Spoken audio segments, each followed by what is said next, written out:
Hello friends, welcome to रोशन की class YouTube channel. दोस्तों, आज की इस वीडियो में हम देखेंगे सूक्ष्म पाठ्य योजना, जिसका विषय होगा विज्ञान का और हमारा जो कौशल होगा वो होगा प्रस्तावना कौशल। तो बस वीडियो स्टार्ट करने से पहले आप लोगों के लिए छोटी सी जानकारी है। आज से रोशन की क्लास यूट्यूब चैनल पे आप लोगों के लिए कंटेस्ट यहाँ पे एक स्टार्ट किया जा रहा है, जिसमें आप लोग आपके स्क्रीन पे दिए हुए व्हाट्सएप नंबर या फिर मेरे मेल आईडी roshankiclass@gmail.com पे आपके द्वारा बनाए गए पाठ्य योजना या फिर सूक्ष्म पाठ्य योजना की कोई भी अगर आप बनाए हैं उसकी फ़ोटो आप सेंड करते हैं, और वो अगर सेलेक्ट होती है सबसे अच्छी पाठ्य योजना, हर महीने ये आप लोगों को इनाम दिया जाएगा। अगर उसमें आप लोग जीतते हैं तो आप लोगों को रोशन की क्लास यूट्यूब चैनल के मर्चेंडाइज आप लोगों को गिफ्ट किए जाएंगे। सिर्फ आपको एक छोटा सा काम करना है, आपके पास कोई भी लेसन प्लान है खुद के द्वारा लिखा हुआ या फिर कोई भी माइक्रो टीचिंग से रिलेटेड कंटेंट है तो उसकी फ़ोटो खींचिए। व्हाट्सएप नंबर आपके सामने दिख रहा होगा, इस व्हाट्सएप नंबर पे आप अपनी उस फ़ोटो को भेज सकते हैं या फिर मेल आईडी पे आप भेज सकते हैं।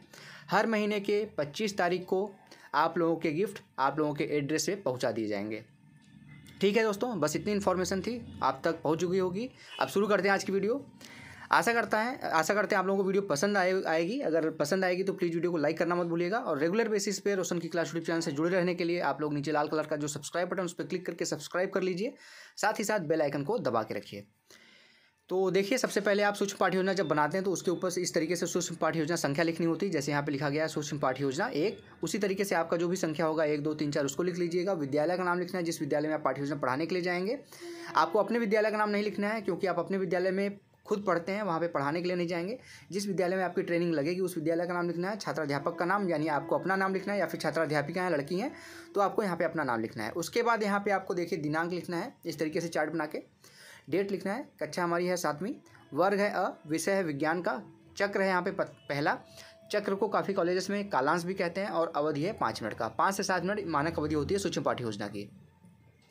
अब उसके बाद आप देख सकते हैं हमारा जो आज का प्रकरण है वो है विटामिन ए का कार्य। विटामिन ए का कार्य आपका प्रकरण है। इसमें उद्देश्य आपका क्या है? प्रस्तावना कौशल का विकास करना है हमारा उद्देश्य। पूर्व ज्ञान यहाँ पे आपको देखिए लिखना होता है, क्योंकि प्रश्न आप जो होगा वो बच्चों के पूर्व ज्ञान के ऊपर आधारित प्रश्न ही पूछेंगे। तो पूर्व ज्ञान देखिए लिखा गया, छात्रों को विभिन्न विटामिनों के बारे में सामान्य जानकारी है।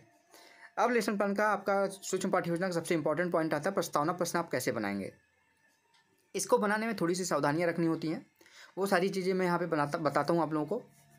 सबसे पहले यहाँ पे आप 3 कॉलम का स्ट्रक्चर बना लीजिए इस तरीके से। क्रम संख्या, छात्राध्यापक कथन और छात्र कथन। ठीक, लड़की हैं तो छात्राध्यापक कथन की जगह छात्राध्यापिका कथन हो जाएगा। प्रश्नों के क्रम में क्रमबद्धता होनी चाहिए, यानी कि पहले प्रश्न का जो उत्तर आएगा उससे आप दूसरा प्रश्न बनाएंगे, दूसरे प्रश्न का जो उत्तर आएगा उससे तीसरा प्रश्न बनाएंगे, तीसरे प्रश्न का जो उत्तर आएगा उससे चौथा प्रश्न बनाएंगे। कम से कम 3 प्रश्न पूछ के अपना प्रकरण निकलवा सकते हैं, ज़्यादा से ज़्यादा 5 से 6 प्रश्न पूछा जा सकता है अपना प्रकरण निकलवाने के लिए। ये हो गया सावधानी जो आपको रखनी थी, वो मैंने बता दिया है। तो यहाँ पे देखिए, पहला प्रश्न छात्राध्यापक पूछेगा बच्चों से, विटामिन को मुख्य रूप से कितने भागों में बांटा गया है? तो बच्चे बोलेंगे विटामिन को 2 भागों में बांटा गया है।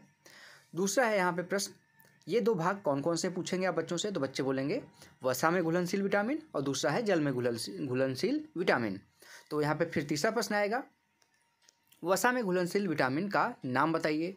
तो वसा में घुलनशील विटामिन का नाम होता है ADEK। Vitamin A, vitamin D, vitamin E और विटामिन के। ये 4 विटामिन जो है वो वसा में घुलनशील होते हैं, और आपको जानकारी के लिए मैं बता रहा हूँ यहाँ पे। और जो जल में घुलनशील विटामिन होते हैं वो होते हैं B और C। उसका चौथा क्वेश्चन पूछेंगे आप, विटामिन ए के कार्य के बारे में बताइए आप। बच्चे अच्छे से नहीं बता पाएंगे सही से विस्तारपूर्वक, तो ये समस्यात्मक प्रश्न हो जाएगा। जैसे ही समस्यात्मक प्रश्न होगा आप अपना उद्देश्य कथन बोल सकते हैं। उद्देश्य कथन देखिए इस तरीके से बोला जाता है, छात्रों आज हम लोग विटामिन ए के कार्य के बारे में अध्ययन करेंगे। या फिर यहाँ पे देखिए लिखा गया विटामिन, जो आपका प्रकरण था विटामिन ए का कार्य, यही आपको प्रकरण में यहाँ पे उद्देश्य कथन में लिखना होता है कि छात्रों आज हम लोग विटामिन ए के कार्य के बारे में विस्तारपूर्वक अध्ययन करेंगे। ये हो गया आपका पूरा का पूरा प्रस्तावना कौशल। अब इसके बाद अभी ख़त्म नहीं हुआ है, इसके बाद आपका आता है यहाँ पे निरीक्षण तालिका। आपको निरीक्षण तालिका इस तरीके से बनानी होती है, क्रम संख्या, प्रस्तावना कौशल के घटक, और आपने वो काम किया है तो हाँ, नहीं किया है तो ना। यहाँ पे देखिए 7 टोटल यहाँ पे प्रस्तावना कौशल के घटक बताए गए हैं।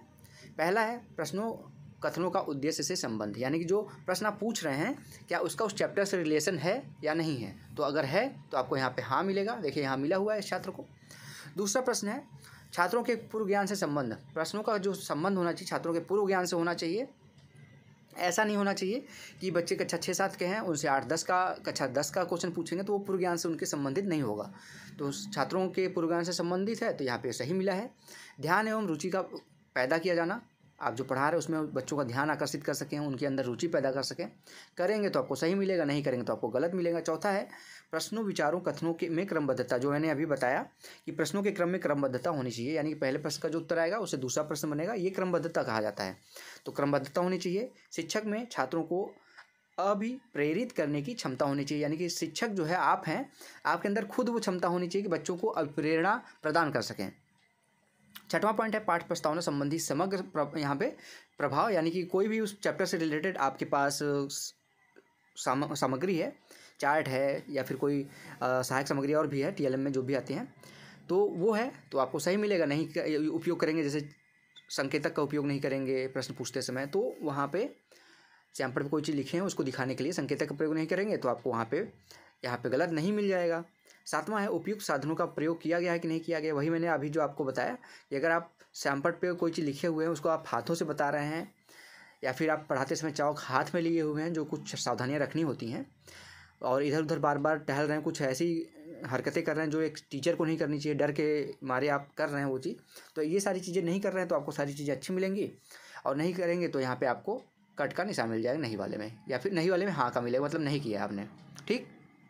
और लास्ट में देखिए सुझाव, यहाँ पे आपके पर्यवेक्षक जो होंगे वो सुझाव देंगे। शिक्षण कार्य पूर्ण विश्वास के साथ करें, जैसे जिस बच्चे ने किया है ये उसके विश्वास में थोड़ी बहुत कमी रही होगी तो वहाँ पे उनको सुझाव दिया गया और शिक्षण कार्य सामान्यतः ठीक रहा है, यानी कि अच्छा यहाँ पे इन्होंने कार्य किया है।